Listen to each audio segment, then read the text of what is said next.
40 dias, retornaram da exploração da terra. Vieram Moisés, Arão e toda a comunidade de Israel em Cádiz, no deserto do Pará, onde passaram relatórios a eles e a toda a congregação ali reunida. Eles apresentaram os frutos das vidas da terra e deram o seguinte depoimento a Moisés: fomos à terra a qual nos enviastes. Na verdade, é a terra onde também emana leite e mel. Eis os seus produtos. Contudo, o povo que habita lá é poderoso. As cidades são fortificadas, muros grandes.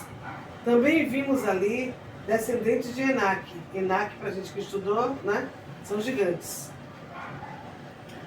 Os amalequitas vivem em Negueb. Os hititas, os jebuseus, os seus amorreus e os amorreus habitam em região montanhosa. Os cananeus vivem perto do mar, junto ao Jordão. Então Caleb fez calar o povo reunido ali diante de Moisés. Subamos e herdamos-la, disse ele. Em verdade, temos a capacidade de conquistar essa terra. Entretanto, os homens que o habitam e que se haviam acampado reagiram e falaram assim: não podemos mandar marchar contra esse povo, visto que é um mais forte que nós. E puseram-se a difamar diante dos filhos de Israel a terra que haviam observado. A terra é para a qual fomos em missão de reconhecimento, é terra que devora seus habitantes. Todos aqueles que lá vimos são homens de grande estatura. Lá também vimos gigantes, os descendentes de Enaque, diante de quem parecíamos a nós e a eles gafanhotos. Amém?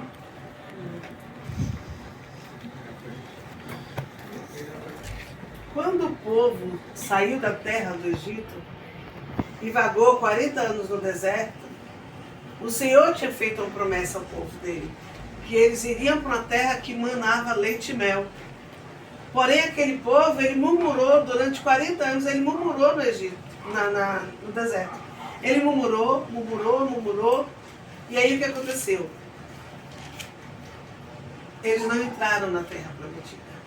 Todo mundo sabe a história, que eles não entraram na terra prometida.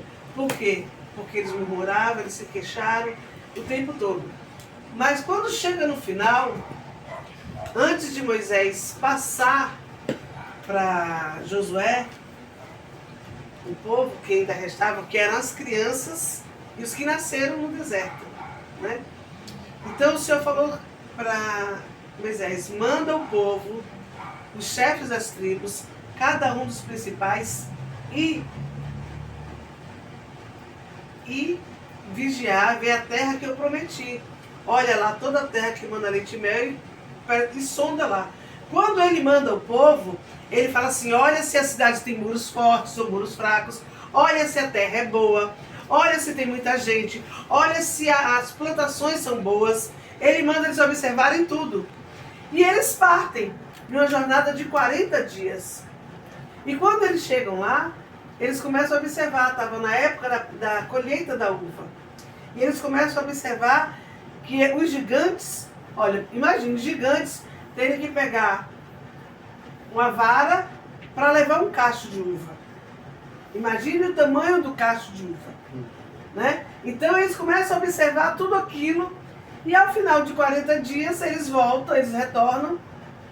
E aí Moisés reúne, Arão chama o povo e reúne para falar, para eles darem um relatório. E aí eles começam: a terra é boa, a terra realmente emana leite e mel, as frutas são grandes, olha aqui, nós trouxemos o cacho para vocês verem. Realmente é uma terra muito boa. Porém, tem gigantes. E aí, por verem os gigantes, eles se amedrontam. Até que Caleb fala: não, vamos ganhar essa terra, vamos lá invadir a terra. Por quê? Porque o povo que saiu do Egito já tinham conquistado algumas terras, né? Porém, a terra de Canaã era mais difícil, porque existiam os filhos de Enaque, né, os gigantes, e eles tiveram medo. E aí Arão, ele fala assim, e aí Caleb fala, não, nós podemos sim, nós temos capacidade de invadir aquela terra e ganhar aquele povo, destruir aquele povo. Então, na realidade, a palavra mais à frente fala o seguinte, que dos 12 que foram enviados, somente 2 creram que a terra era boa, que a terra era produtiva e que eles podiam ganhar aquela terra. E eles vão e fazem isso. E o que eu quero dizer hoje para nós? Muitas vezes o Senhor promete algo para a gente. Mas até a gente alcançar aquilo que o Senhor nos prometeu, nós vamos passar por lutas, nós vamos passar por provas, tá entendendo? Porque a palavra de Deus, ela fala assim, que nós temos um propósito, né? Nós temos... Então o que acontece? Nós temos que passar pelas provas, nós temos que passar por lutas. Nada vem de graça, principalmente para o cristão.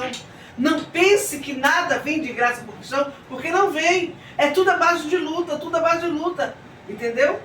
Então, quando o Senhor nos promete algo, Ele vai cumprir. Como eu falei ali antes, é mediante a nossa fé. Ele prometeu, Ele vai fazer. Mas até nós alcançarmos aquilo ali, vai existir provas, vai existir dificuldades. O inimigo, ele vai sempre trabalhar mostrando a dificuldade. Porque o processo, ele é muito difícil para a gente chegar no propósito. E muitas vezes, quando a gente começa a passar o processo, a gente desiste. A gente fala, não vai acontecer. Mas Deus me prometeu, mas nada acontece, eu não estou vendo nada acontecendo. E você só vê lutas, você só vê guerras, sabe? Só dificuldades. Então, o que acontece? Você começa a desistir, a desanimar no meio da luta, no meio da peleja. Quando o Senhor prometeu essa terra, Ele sabia que tinha dificuldades, mas Ele queria saber se o povo tinha fé para entrar naquela terra. Entendeu? Enquanto os outros viram dificuldades, 2 viram que tinham condições. Viram que tinham, ele fala aqui, né? Que nós temos capacidade. Então o Senhor nos capacita. Quando Ele nos promete algo, Ele nos capacita a alcançar aquilo. Entendeu? Então viver o propósito de Deus é maravilhoso. Mas ninguém quer passar por um processo. E se a gente soubesse qual era o processo, talvez a gente nem quisesse ganhar aquilo. Porque tanta luta, né, tanta dificuldade, mas o que é que Deus está falando? Deus está falando assim, olha, eu prometi, eu vou dar. Se eu prometi, eu vou fazer. Mas existe um processo. E você tem que passar por esse processo. Mas durante esse processo você tem que estar orando, você tem que estar se consagrando, se purificando, jejuando, sabe? Nós temos que ter uma vida santificada para que aquilo se cumpra. Não é porque é uma troca, a gente só vai receber se a gente fizer. Não, porque o inimigo, ele fica trabalhando. Ele trabalha 24 horas para que você não veja que se cumpriu com a promessa de Deus. Ele sempre está trabalhando para que não aconteça. E se a gente for desistir, a gente não vai alcançar realmente. Mas não foi porque o Senhor não vai dar. É porque nós desistimos durante o processo. Então o que é que o Senhor fala? Quando você passar pela prova, vai passando e vai dando glória a Deus. Vá glorificando ao Senhor. Vá agradecendo. Porque fé é você crer no invisível. Então se você crê que Ele vai fazer, com certeza Ele vai fazer. Mas é mediante a fé. Né? Eu vejo que para mim chegar até aqui hoje, para mim vir para aqui, para mim estar aqui hoje, eu tive que passar por um processo muito grande lá. E quando eu estava no meio desse processo, eu não entendia. Eu não entendia. Eu cansei de chorar várias e várias noites sem entender o que estava acontecendo com a minha vida. Por quê? Agora desliga aí.